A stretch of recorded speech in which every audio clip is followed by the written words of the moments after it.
Maswerteng gabi po mga ka-STL. Narito na po ang resulta ng STL Isabela para sa araw na to. Second draw, December 30, 2024. Araw ng Lunes, naway ang mga natayaan niyo pong mga numero kanina ay manalo nawa ngayong gabing ito, 7 PM. Kaya kunin niyo na pong inyong mga tickets. Narito na pong resulta. Ang mga numerong nanalo sa STL Isabela ngayong gabing ito, December 30, 2024. 7 PM, second draw result, 16 at 31 in exact order. Sa lahat po ng tumaya kanina sa STL Isabela para second draw ng 16 at 31, congrats po sa inyo. Panalo po kayo again, 16 at 31. At ngayong gabing ito sa STL Isabela, atin pong i-shout out si Ate Jessa.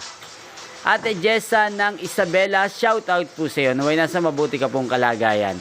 At sa lahat po ng mga taga-Isabela dyan, shoutout po sa inyo. Inyo pong napanood ang resulta ng STL Isabela sa channel na to, Roderick Hernandez TV. Magkita-kita pong muli tayo sa darating na January 2, 2025, 1 PM. Thank you for watching at Happy New Year po sa ating lahat.